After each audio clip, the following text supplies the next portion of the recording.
سوال پوچھا گیا ہے کہ سیفی نعت کے ساتھ ذکر کرنا صحیح ہے یا نہیں؟ اگر صحیح ہے تو اس کے بارے میں کوئی حدیث مبارکہ پیش کریں۔ عزیز بھائی، میرے خیال میں آپ نے بریلی شریف کی فتاوی کا کوئی ذکر تو ظاہراً نہیں کیا، لیکن لگتا ہے کہ آپ نے اسی فتاوی کی تناظر میں یہ سوال پوچھا گیا ہو کہ بریلی شریف سے فتویٰ آیا ہے کہ یہ نعت کے ساتھ ذکر جو ہے وہ جائز نہیں ہے، ممنوع ہے۔ تو برائے مہربانی اس فتویٰ کو ایک دفعہ پھر سے ملاحظہ فرمائیں۔ اس فتویٰ میں یہ نہیں لکھا گیا ہے کہ ذکر نہیں کرنی چاہیے، اس میں یہ لکھا گیا ہے کہ ذکر کو بشکل ڈول، ذکر کو بشکل میوزک، ذکر کو توڑ مروڑ کے پیش کیا جاتا ہے، اسی لیے وہ ممنوع ہے۔ اور اس کے ہم بھی قائل ہیں، جو بھی ایسا ذکر کریں کہ جس میں سے آج کل کے دور میں جیسے رائج ہے اللہ کہتے ہیں، یا صرف سانسیں اوپر نیچے کرتے ہوئے کوئی اس طرح کی آوازیں نکالی جاتی ہیں جیسے کوئی اب وہ ذکر کر رہے ہو، وہ ذکر نہیں ہے، وہ ممنوع ہے۔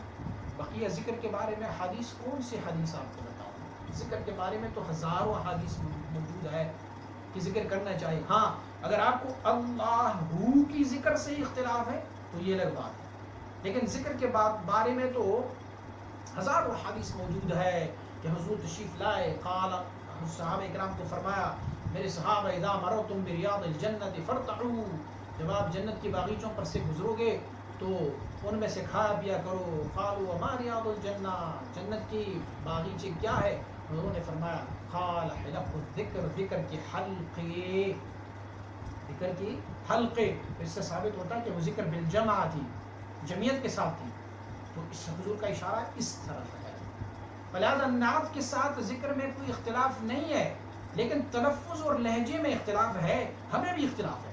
ہم بھی ہر اس ذکر کو منع کرتے ہیں جس میں تلفظ اسم اللہ صحیح نہ کیا جائے، ہم اس کو منع کرتے ہیں، یا اسے بطور سرود و نغمہ یا بطور ڈھول و میوزک بجائے جائے، ہم اسے منع کرتے ہیں، اس میں کوئی نہیں ہے۔ اس پر ہمارے سلسلے کے ایک بزرگ نے ایک کتاب لکھی ہے، ایک رسالہ لکھا ہوا ہے، ذکر کے ساتھ نعت رسول اللہ صلی اللہ علیہ وسلم کے ساتھ ذکر کرنے کی جواز میں ایک رسالہ موجود ہے، آپ برائے مہربانی سے مطالعہ کریں۔